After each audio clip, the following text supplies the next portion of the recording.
Lindsay here, so good to see you again. And today I'd like to share some ideas about how to improve your sleep and thereby your quality of life and energy throughout the day. So first we'll start with what is the importance of sleep. We'll go over some ideas about how to optimize your rest so that you feel more energized throughout the day. And lastly, we'll have some exercises that you can do. Let's start with the importance of sleep.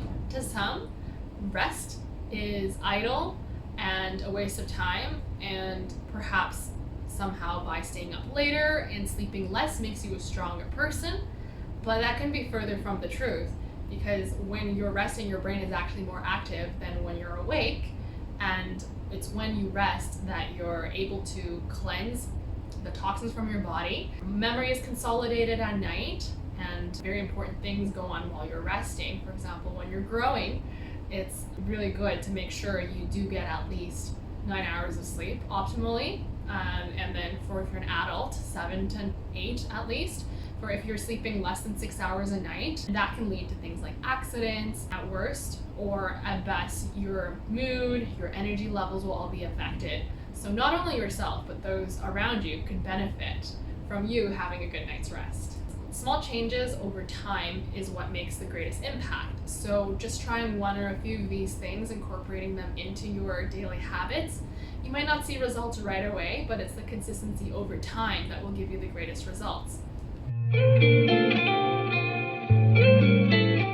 If you're able to keep a set sleeping schedule for when you fall asleep and when you wake up, it'll make it easier for your body to recognize, this is the time for me to rest. Perhaps with the seasonal changes as well, those durations can change. For example, when the days are shorter, you may have a longer night's rest, and that would be better for your body to go with the natural rhythms if at all possible. But at least if you have accustomed times that your body expects to rest and to wake, it makes it easier for you to get into those states more readily. Something you could do to have a better night's rest, or rest in general, is to time it so that it's approximately one full sleep cycle, 90 minutes or an hour and a half. Try to aim for 6, 7.5, or 9 hours of sleep a night if you're able. And for naps, if you can keep them shorter so that it doesn't affect your nighttime sleep. For example, sometimes a recharge of 20 minutes is better than having caffeine or just charging through. Something that you can try too is a nappuccino, so boosting the effects of a nap and caffeine together by timing your nap right after eating or drinking something that is caffeinated like coffee or strong tea, because it takes around 20 minutes for that caffeine to kick into your system. So when you wake up at the end of your 20-minute nap, not only will you have the benefits of the rest, but instead of having that grogginess that comes from sometimes being woken abruptly, the caffeine kicks in and you get double the boost of wakefulness. Now we know that the bed should be used for bedtime activities only, but prior to even making it to bed, there's things that you can consider, like when was your last meal of the day? If you tend to eat a lot late at night, it is harder for your body to digest nutrients, and subsequently it'll become metabolic waste for the next day. Naturally, your metabolism slows down towards the end of the night, so try to eat less. Also, technology with the blue light emitted from the screens triggers your brain to decrease the amount of melatonin it secretes, which is telling your body that it is time to be awake. Hence, there's technologies to diminish its effects, like blue light lenses or filters you can put on the screen, but it's best if you can just refrain from looking at screens an hour or two before bed. Also, the bright fluorescent lighting similarly will make you feel more alert. So if you have softer lighting, meaning more warm and more yellow tones, that can also help signal to your brain that it is no longer naturally light outside, and therefore your body should be getting ready to rest. Some ideas to consider are, during the day when there is sunlight outside, it would be great to get out and exercise. If you could supplement your schedule with some movement, it helps to decrease your cortisol levels and your stress, and helps you to have a better night's rest. Of course, don't exercise too vigorously before bed. Gentle stretches are great.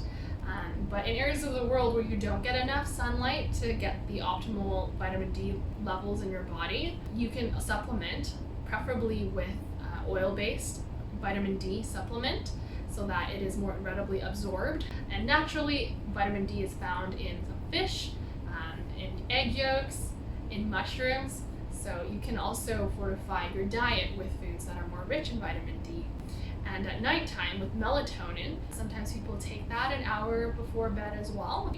And something else you can consider, it's not necessarily well studied for the purpose of insomnia, is magnesium. It helps to relax the muscles and can be beneficial.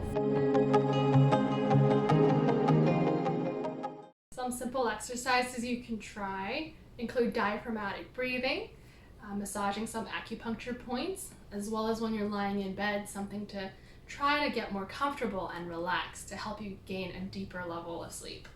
So first, we can try the 4-7-8 breathing method.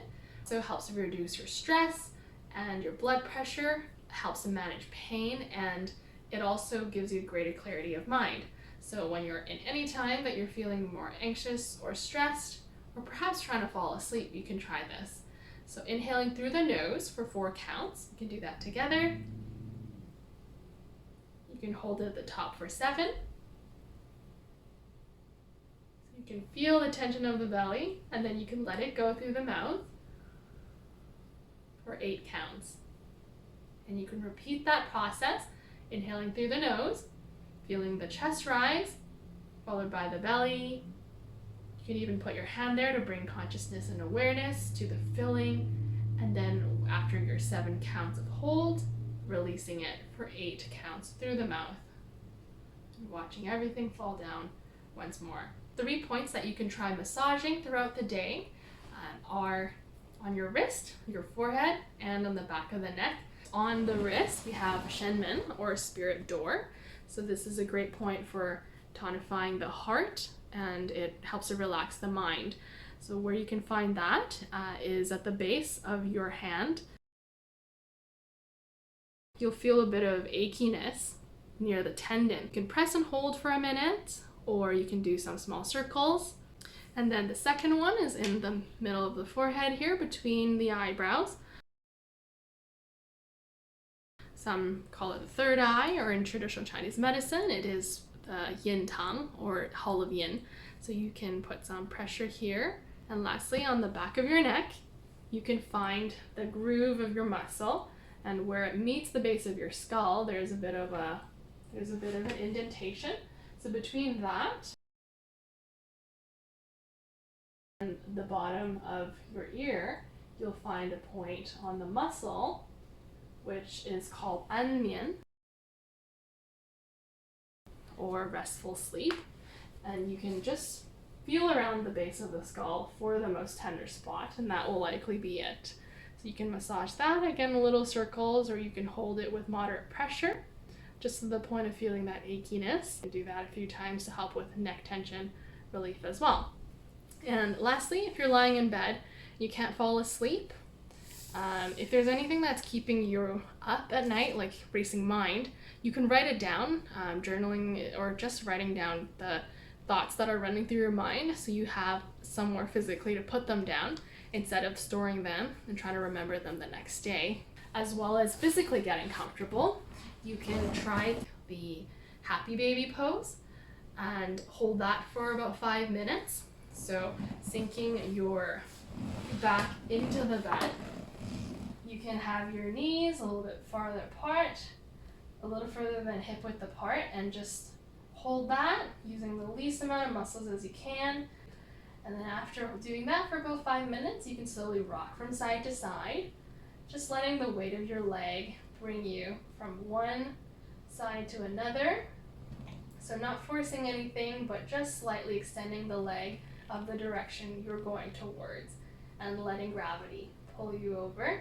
So rocking side to side like that for 5 minutes, and then you can bring it back to the center and finish with 2 minutes of sideline posture. So sort of in a fetal position, you can lie like this and relax for 2 minutes.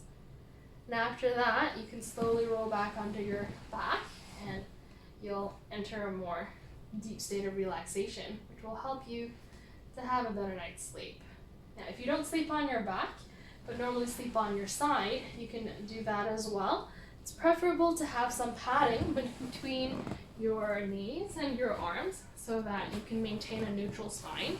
And if you're side lying as well, a bit of a higher pillow to bridge the gap between your ear and the bed would be preferred versus a lower pillow for those who sleep on their back, so that you're not forcing your neck into an unnatural position, thus hindering your breathing and perhaps creating a bit of tension the next day.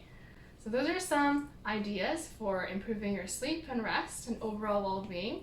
Please let me know if you like any follow-up to any of the things that I've described, and feel free to share some ideas that have helped you achieve a better night's rest.